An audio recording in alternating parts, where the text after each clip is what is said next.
गृह regional conclave 2025। इसका आयोजन गृह काउंसिल द्वारा किया गया। 17 फरवरी 2025 को चंडीगढ़ में इसका आयोजन हुआ। यह महत्वपूर्ण आयोजन सरकारी अधिकारियों, उद्योग विशेषज्ञों, शहरी योजनाकारों, वास्तुकारों और नीति निर्माताओं को एक मंच पर लाकर निर्मित पर्यावरण के लिए समाधान पर चर्चा करने का अवसर प्रदान कर रहा है। यह कन्क्लेव जलवायु सहनशीलता, स्मार्ट सिटी योजना, हरित बुनियादी ढांचे और सतत निर्माण सामग्री पर केंद्रित रहा और विचारशील नेतृत्व और सहयोगी चर्चाओं के लिए एक मंच प्रदान करता रहा। नहीं, बहुत अवेयर हैं लोग और ऐसा नहीं है। कुछ लोग जो नहीं हैं उनको हम फर्दर और अवेयर करते हैं, उनके घर जाते हैं और हमारी पूरी टीम है जो उन्हें अवेयर करती है। ऐसी बात कम से कम चंडीगढ़ के रिस्पेक्ट में नहीं है और यही कारण है कि हम अच्छे खासे घरों के ऊपर आपको यहाँ पे सोलर नज़र आता है। और गृह की ये जो रीजनल कन्क्लेव है इसमें हम भी इंटरेस्टेड हैं क्योंकि इससे हमारी थर्ड पार्टी रेटिंग मिलती है। तो सिर्फ हम ही ना कहें, कोई बाहर से आके भी ये कहे कि हाँ चंडीगढ़ ने बहुत अच्छा किया है। नहीं, देखिए अभी प्रोपोर्शनेटली करीब हमारे पास करीब 8-9 हज़ार गाड़ियाँ हैं जो ईवीज़ हैं और टोटल गाड़ियाँ इसके कई गुना हैं और हरियाणा पंजाब के नंबर्स की जो गाड़ियाँ आती हैं, दो प्रदेशों की कैपिटल है ये। तो अभी इस तरह से मेजर करना बड़ा मुश्किल हो जाएगा, अभी नहीं कर सकते। धीरे धीरे जब हरियाणा पंजाब में भी इलेक्ट्रिक व्हीकल्स का जोर होगा और मोहाली पंचकुला के लोग भी, क्योंकि वही गाड़ियां ज़्यादा आती जाती हैं, तो वहाँ से भी अगर लोग ईवीज़ में आना शुरू कर देंगे तो मेरे को ज़रूर इम्पैक्ट पड़ेगा, इसमें कोई शक नहीं। और जो इंफ्रास्ट्रक्चर उसके लिए चाहिए चंडीगढ़ में है, आपको लगता है कि पूरा? बिल्कुल, नेशनल स्टैंडर्ड जो है वो 9 स्क्वायर किलोमीटर पे एक चार्जिंग स्टेशन है। मेरे पास ऑलरेडी 26 चार्जिंग स्टेशन है 110 स्क्वायर किलोमीटर पे, तो आप लगा सकते हैं। लोग यूज़ कर रहे हैं? लोग यूज़ कर रहे हैं। हम उनका जो कंपनीज जिन्होंने लगाया है उनका रेवेन्यू अभी उतना नहीं है पर इम्प्रूव हो रहा है, हर महीने वो इम्प्रूव हो रहा है। वो टारगेट फिलहाल अचीवेबल नहीं था, क्योंकि ये कहना कि आप ईवी खरीदो या ना खरीदो ये हमारे पास नहीं होना चाहिए, वो सरकार के पास नहीं होना चाहिए, वो इंडिविजुअल की चॉइस है। हम उसको एनकरेज कर सकते हैं, तो एनकरेज करने के लिए हमने ज़रूर जो है इंसेंटिव रखे हैं, सोलर एस्टैब्लिशमेंट्स रखे हैं, चार्जिंग स्टेशन रखे हैं, पर किसी को फोर्स करना कि आप यही करोगे ये नहीं करोगे, वो कोई बहुत अच्छी पॉलिसी नहीं थी, इसलिए वो होल्ड पे है। नहीं, ऑलरेडी हमने उसका सोल्यूशन तो ढूंढ लिया है, वो तो हो गया है। उनका एसटीपी चल रहा है, उनका एसटीपी बना रहे हैं वो, नया गांव वाले एसटीपी इस्टेब्लिश हो रहा है, शायद 25 के एंड तक वो एसटीपी बन जाएगा। एक बात, दूसरा जो पानी आ रहा है, फिलहाल हमने अपने जंगल को बचाने के लिए म्यूनिसिपल कॉरपोरेशन को बोला है कि वो एक पाइप में डाल के और अपने सीवर में ले ले, टेम्परेरी उनके सीवर में वो चला जाएगा। हाँ, ऑलरेडी उनकी फंड की डिमांड आ गई है, हमने पैसा ट्रांसफ़र करना है।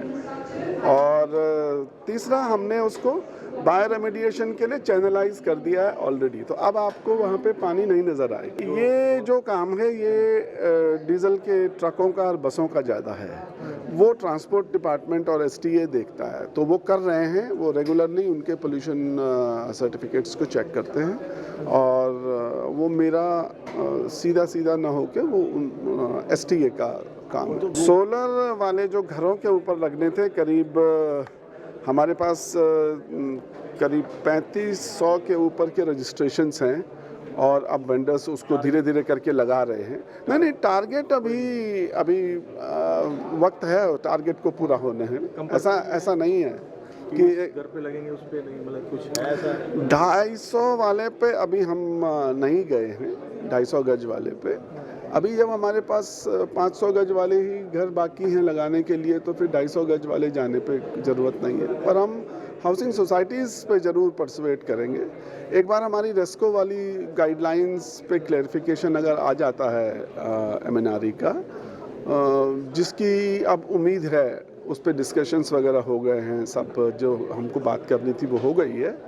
तो उसके बाद अगर वो क्लेरिफिकेशन दे देते हैं तो फिर हम रेस्को को भी बड़े स्तर पे लेंगे और उसमें जो सदर्न सेक्टर की जो कॉलोनीज़ हैं जिनमें छत कॉमन है, तो वो वाले लोग कम्युनिटी जो उनका जो कलेक्टिव खर्चा है बिजली का उसको सोलर पे ले लेंगे। इस कार्यक्रम की मुख्य विशेषताओं की बात करें तो उद्घाटन सत्र में ऊर्जा मंत्रालय, शिक्षा मंत्रालय, bureau of energy efficiency, Punjab energy development agency और हरियाणा के नवीन और नवीनीकरणीय ऊर्जा विभाग के प्रतिष्ठित वक्ताओं ने यहाँ पर संबोधित किया, लोगों को जानकारी दी। सुप्रभात चंडीगढ़।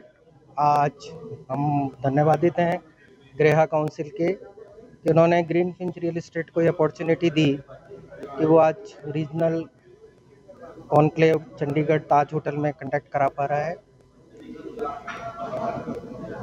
दोनों का मकसद गृह जो ग्रीन बिल्डिंग सर्टिफिकेशन में काम करती है, सस्टेनेबिलिटी में काम करती है, डिकार्बनाइजेशन के लिए काम करती है, ऐसी ग्रीन फिंच भी कमिटेड है कि वो भी उनके सहयोग से, उनके सर्टिफिकेशन के सहयोग से, उनकी नॉलेज के सपोर्ट से पूरे हिंदुस्तान में, पूरे नेशनल में ग्रीन का काम करना चाहती है। उसके लिए उसने गृह के साथ एमओयू भी साइन किया है, जिसमें हम नॉलेज पार्टनर भी हैं उनके, बिजनेस कैटर भी करेंगे और हाउसेस को हम ग्रीन में कन्वर्ट भी करेंगे। एज ए ग्रीन फिंच हमारा पूरा डिस्ट्रीब्यूशन अभी 16 स्टेट्स में है, जिसमें हमारे पास 300 से ज़्यादा की सिविल इंजीनियर्स हैं जो कि ग्रीन बिल्डिंग की बहुत उच्च कोटि की नॉलेज रखते हैं। सब मिलके, सबका हमारा उद्देश्य है कि हमारे प्रधानमंत्री जी का जो विज़न है, मिशन है कि 2070 तक हमारा देश जीरो कार्बन होना चाहिए, उसकी तरफ हम सब मिलके काम कर रहे हैं। आज बहुत अच्छा सौभाग्य है कि यहाँ पे गवर्नमेंट की बहुत सारी एजेंसीज़, गवर्नमेंट के बहुत senior officials, architects, builders, schools, college student सब यहाँ पर हैं। तो सबको ये मैसेज है कि हम सब मिलके आइए ग्रीन की तरफ काम करें, एनर्जी को कमी के लिए रिडक्शन की तरफ काम करें, वाटर की सेविंग की तरफ काम करें, एम्बेडेड एनर्जी के कमी की तरफ काम करें। धन्यवाद। या वी स्टार्टेड एक्टिविटीज़ ये है कि हम लोगों ने अभी हम काफ़ी फाइनेंशियल इंस्टीट्यूशंस के साथ जुड़े हुए हैं, जिसमें हम उनके लिए वैल्यूएशंस का काम भी करते हैं। तो हम जहाँ पे भी वैल्यूएशन का काम करते हैं, हम 70 से ज़्यादा बैंक्स, एनबीएफसीज के साथ काम करते हैं। अभी हमने एज ए पायलट्स काफ़ी हाउसेस जो कि अफोर्डेबल हैं, सबसे इम्पॉर्टेंट है कि बड़ी बिल्डिंग्स वालों को अवेयरनेस है, डेवलपर्स को अवेयरनेस है, स्मॉल स्केल के प्रोजेक्ट्स वालों को नॉलेज है कि ग्रीन की तरफ क्या काम करना है, पर एक ऐसा मकान जो अफोर्डेबल ईडब्ल्यूएस की कैटेगरी में आता है, उस मकान को, उस क्लाइंट को समझाना और उसके मकान को ग्रीन की तरफ कन्वर्ट करना, उसमें हमने काम करना स्टार्ट कर दिया। हमने अपने पायलट प्रोजेक्ट्स वृद्धि होम फाइनेंस के साथ, बड़ी जल्दी हम आईएफएल के साथ में काम करेंगे जनगृह के लिए, और हमने स्टार्ट कर दिया। और अवेयरनेस प्रोग्राम, उसका सबसे पहला रिजल्ट है कि हमने रीजनल कॉन्क्लेव गृह के साथ में चंडीगढ़ में ऑर्गेनाइज किया। देखिए, गृह काउंसिल का इंडेवर ये है कि हम लोग हर रीजन में, हर सिटी में जाके अपने रीजनल प्रेजेंस दिखाएं, और हम लोग ये चाह रहे हैं कि हम सस्टेनेबिलिटी के कॉन्सेप्ट्स को और लोगों तक पहुंचा सकें। और इसलिए हम लोगों ने एक मेन इवेंट जो हम दिल्ली में करते हैं, उसके अलावा हमने हर सिटी में इस साल प्रोग्राम करने का सोचा है। इसी कॉन्टेक्स्ट में हम लोगों ने ये थीम रखा है, accelerating, as you can see, accelerating climate action in the built environment. तो हम इस कॉज को, हम बिल्ट एनवायरनमेंट में जो काम हो रहा है उसको पुश करना चाहते हैं और ज़्यादा काम इस एरिया में करना चाहते हैं, ताकि और लोगों के अंदर जागरूकता पैदा हो और लोग सस्टेनेबिलिटी के कॉन्सेप्ट्स को अपने बिल्डिंग्स के अंदर अडॉप्ट कर सकें। देखिए, बहुत सारे फैक्टर्स होते हैं जिसकी वजह से पोल्यूशन फैक्टर्स बढ़ते हैं। तो कंस्ट्रक्शन को वन ऑफ द एरियाज माना जाता है जिसकी वजह से कंस्ट्रक्शन जो कंस्ट्रक्शन एक्टिविटीज़ होती हैं जिसकी वजह से पोल्यूशन लेवल्स बढ़ते हैं। सो सबसे इम्पॉर्टेंट ये रहता है कि जब हम सस्टेनेबल प्रैक्टिसेस की बात करते हैं उसमें सबसे इम्पॉर्टेंट है कंस्ट्रक्शन साइट्स को हम कैसे मैनेज करें। तो साइट्स को मैनेज करने के लिए गृह में बहुत बढ़िया तरीके से हम लोगों ने बहुत पैरामीटर्स बनाए हैं कि हम ग्रीन बैरिगेडिंग कैसे करें, स्प्रिंकलिंग ऑफ वाटर और वॉशिंग ऑफ व्हील्स, बहुत सारी ऐसी स्ट्रैटेजीज हैं जो कि हम लोगों ने बताई हैं लोगों को through our experience and also through our research, जो कि प्रोजेक्ट्स में इम्प्लीमेंट होनी चाहिए, ताकि जब हम कंस्ट्रक्शन जब हम करते हैं तो उस दौरान जब बहुत ज़्यादा धूल मिट्टी उड़ती है उस चीज़ों को हम उस समय ध्यान दे सकते हैं, मटेरियल्स की वेस्टेज रोक सकते हैं और बेस्ट कंस्ट्रक्शन मैनेजमेंट प्लान्स के साथ हम लोग एक एफिशिएंट बिल्डिंग ही नहीं, मतलब ड्यूरिंग कंस्ट्रक्शन भी हम इन्वायरमेंट को नुकसान नहीं पहुंचाएं, उस हिसाब से कंस्ट्रक्शन हम करते हैं। देखिए जो MOUs रहते हैं ये बेसिकली कोलैबोरेशंस इसलिए बनाए जाते हैं ताकि हम लोगों के साथ और जुड़ सकें।